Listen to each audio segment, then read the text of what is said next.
રાજ્યના હજારો તલાટીઓ એકબીજાના સાથે લડતા હતા, ઝઘડતા હતા અને મામલો હતો તેમના કામકાજનો, તેમની જવાબદારીનો અને હવે તેનો અંત આવશે કેમ કે પંચાયત વિભાગે એક મોટો નિર્ણય લીધો છે અને તલાટીને લઈને પંચાયત મંત્રી ઋષિકેશ પટેલે શું કહ્યું છે તે મામલે જ વાત કરવી છે।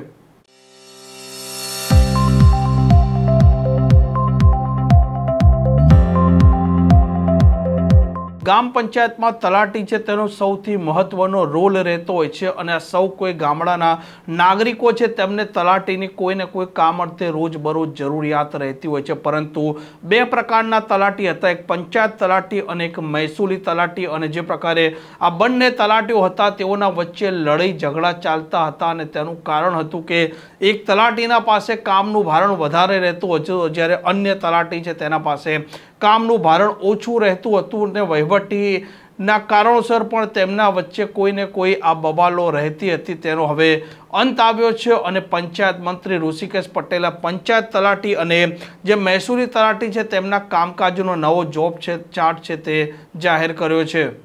ગુજરાત સરકારમાં મહેસૂલી તલાટીઓની નિમણૂક પછી પંચાયત તલાટી અને મહેસૂલ તલાટી વચ્ચેના કામગીરી વહેંચણી માટેના વારંવાર રજૂઆતના અનુસંધાને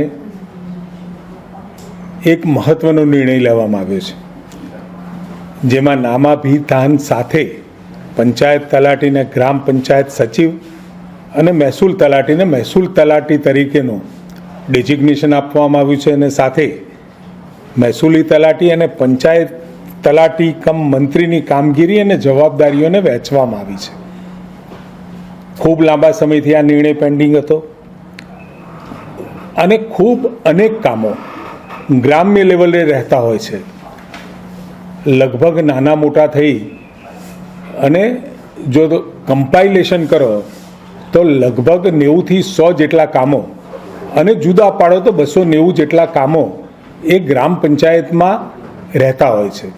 એ કામો માટે અલગ અલગ જવાબદારીઓ વહેંચવા માટેની ખૂબ લાંબી વિચારણાના અંતે ખૂબ પરિપક્વ નિર્ણય લેવામાં આવ્યો છે। મહેસૂલી તલાટીને આપવાની કામગીરી તેમજ પંચાયત તલાટીને પણ જે નવા નામાભિધાન સાથે જે નામ આપ્યા છે એની અલગ અલગ જવાબદારીઓ નક્કી કરી છે, જેથી કરી આ બંને તલાટીઓને કરવાની કામગીરીના સંદર્ભે ખૂબ સ્પષ્ટતા સાથેનો જીઆર એ મહેસૂલ વિભાગ દ્વારા અને પંચાયત વિભાગ દ્વારા ચર્ચા વિચારણાના અંતે જે લેવામાં આવ્યો છે એ પ્રમાણે આ જોબ ચાર્ટથી મહેસૂલી અને પંચાયત તલાટી વચ્ચે કામગીરીની સ્પષ્ટ વહેંચણી કરવામાં આવી છે, જેથી નાગરિકોને સેવા મેળવવા માટે કોનો સંપર્ક કરવો તે બાબતે દ્વિધાનો સામનો ન કરવો પડે અને નાગરિકોની તકલીફમાં ઘટાડો થાય। આ સેવાઓ માટે રાજ્યમાં જુદા જુદા જિલ્લાઓમાં અલગ અલગ કાર્ય પદ્ધતિના સ્થાને સમાન અને સુગમ કાર્ય પદ્ધતિ આ ઠરાવથી અમલમાં આવશે અને મહેસૂલી અને પંચાયત તલાટીઓની કાર્યક્ષમતામાં પણ વધારો થશે। પંચાયત તલાટી કમ મંત્રીના કાર્યક્ષેત્રમાં ગ્રામ પંચાયત અને ગ્રામ વિકાસની કામગીરી એ મહત્વપૂર્ણ જે ગામડાઓના વિકાસની સાથે અને પંચાયતી સેવાઓને લગતી બધી જ કામગીરીનો સમાવેશ કરવામાં આવ્યો છે। પંચાયત ગ્રામ ગૃહ નિર્માણ ગ્રામ વિકાસ વિભાગ દ્વારા નક્કી કરાયેલ જોબ ચાર્ટ મુજબ પંચાયત તલાટી કમ મંત્રી દ્વારા પંચાયત અધિનિયમ અને નિયમો અન્વયે ગ્રામ પંચાયત સચિવ તરીકે થતી તમામ કામગીરી અમને કરવાની રહેશે। આ ઉપરાંત કેન્દ્ર અને રાજ્ય સરકારની વ્યક્તિગત વિકાસલક્ષી યોજનાઓ, ગ્રામ્ય કક્ષાએથી અમલીકરણની કામગીરી, વિવિધ પ્રમાણપત્રોની કામગીરી, ગ્રામ કક્ષાએ ગ્રામતળ, ગૌચર, પંચાયત હસ્તકની જમીન, દબાણ વિશેષની કામગીરી, જાહેર મિલકતો અંગેની કામગીરી, ગામમાં સ્વચ્છતા, પાણી પુરવઠો, વૃક્ષારોપણ, ગ્રામસભા તથા વિવિધ સમિતિઓની કામગીરી સહિતની જવાબદારીઓ આ જોબ ચાર્ટમાં નિર્ધારિત કરવામાં આવી છે।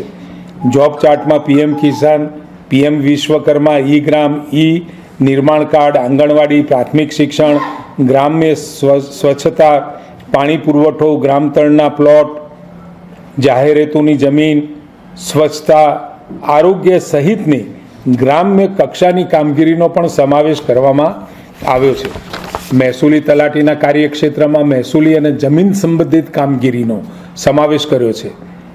આ જોબ ચાર્ટ પ્રમાણે મહેસૂલી તલાટીની કામગીરીમાં મહેસૂલના વિવિધ અધિનિયમો અને નિયમો, હિજરતી મિલકત, અશાંત ધારા અન્વયની તમામ કામગીરી, કેન્દ્ર કે રાજ્ય સરકારની જમીન સંદર્ભે જમીનના રેકર્ડ અને સર્વેને લગતી કામગીરી તથા પીએમ સ્વામિત્વ યોજના સંબંધિત કામગીરીનો સમાવેશ કરવામાં આવ્યો છે.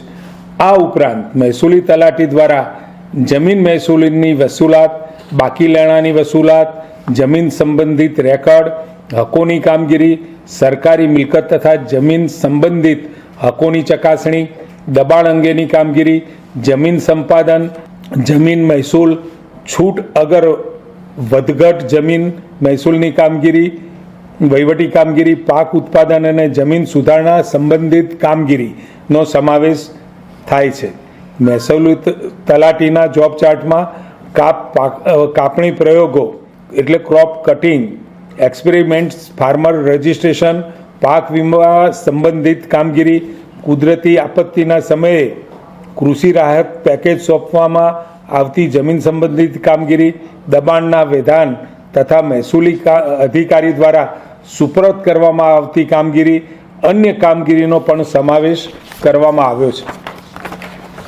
બંને જોબ ચાર્ટમાં કામગીરીની સ્પષ્ટતા સાથે જ્યાં જરૂરી હોય ત્યાં પરસ્પર સહકાર અને સંકલનની પણ જોગવાઈ રાખવામાં આવી છે. ખાસ કરીને કુદરતી આપત્તિઓના સમયે કૃષિ રાહત પેકેજ સંબંધિત કામગીરીમાં પંચાયત તલાટી કમ મંત્રી અને મહેસૂલ તલાટી દ્વારા સંકલનપૂર્વક કામગીરી કરવાની જોગવાઈ કરવામાં આવી છે. જોબ ચાર્ટમાં એવી પણ જોગવાઈ કરવામાં આવી છે કે ગ્રામ્ય કક્ષાની કામગીરી માટે ખાસ કિસ્સામાં વિકાસ કમિશનર શ્રી દ્વારા ખાસ હુકમ થયેથી વીસી દ્વારા મહેસૂલી તલાટીને મદદરૂપ થઈ શકાશે. ગ્રામ્ય વહીવટમાં જવાબદારીની સ્પષ્ટતા તરફનું આ એક ખૂબ મહત્વપૂર્ણ પગલું છે. રાજ્ય સરકારની આ નિર્ણયથી બંને કેડરની મૂળ કામગીરી, કાર્યક્ષેત્ર અને જવાબદારીને વધુ સ્પષ્ટ કરવામાં આવ્યા છે. પરિણામે ગ્રામ્ય કક્ષાએ પંચાયતલક્ષી તથા મહેસૂલ કામગીરીના સંચાલનમાં વધુ સુવ્યવસ્થા આવે અને સાથે જવાબદારી નક્કી થાય અને એના કારણે વહીવટી કામમાં સરળતા અને સુગમતા રહેશે. લાંબા સમયથી ચાલી રહેલા સતત પ્રયાસોના બાદ આ પરિપક્વ નિર્ણય ગ્રામ્ય વહીવટને વધુ સુવ્યવસ્થિત બનાવવા અને મહેસૂલ અને પંચાયતલક્ષી કામગીરીમાં જવાબદારીની સ્પષ્ટતા લાવવાની દિશામાં મહત્વપૂર્ણ પગલું છે. ગ્રામ્ય વિસ્તાર હોય કે શહેરી વિસ્તાર હોય, મહેસૂલી કામગીરી તો દરેક જગ્યાએ હોય છે અને જે નવી આપણે ભરતી કર્યા પછી એક અંદાજે જેટલી આપણી ગ્રામ પંચાયતો છે, એવરેજ 6 થી 7 ગ્રામ પંચાયતમાં એક મહેસૂલી તલાટીની આપણે વ્યવસ્થા થશે અને ગ્રામ સચિવ તરીકે આપણો પંચાયત તલાટી એ ગામના વિકાસની ભાગદોડ સંભાળશે. મહેસૂલની કામગીરી એ મહેસૂલ તલાટી કરશે અને વિકાસના કામો અને પંચાયત અને સેવાના કામો એ પંચાયત તલાટી દ્વારા થશે. અને જ્યાં જરૂર પડે, મેં અગાઉ કહ્યું એ પ્રમાણે બંને કામો સંકલન કરીને પણ કરવાની જોગવાઈ આ ઠરાવોમાં સ્પષ્ટ કરવામાં આવી છે. આ પ્રકારના સમાચાર માટે હોટલાઇન ન્યૂઝ ડે ચેનલને લાઇક, શેર અને સબસ્ક્રાઇબ કરવાનું ભૂલતા નહીં. નમસ્કાર. આવા પ્રકારના વિડીયો તમને જોવા ગમતા હોય તો હોટલાઇન ન્યૂઝ ચેનલને લાઇક, શેર અને સબસ્ક્રાઇબ કરો.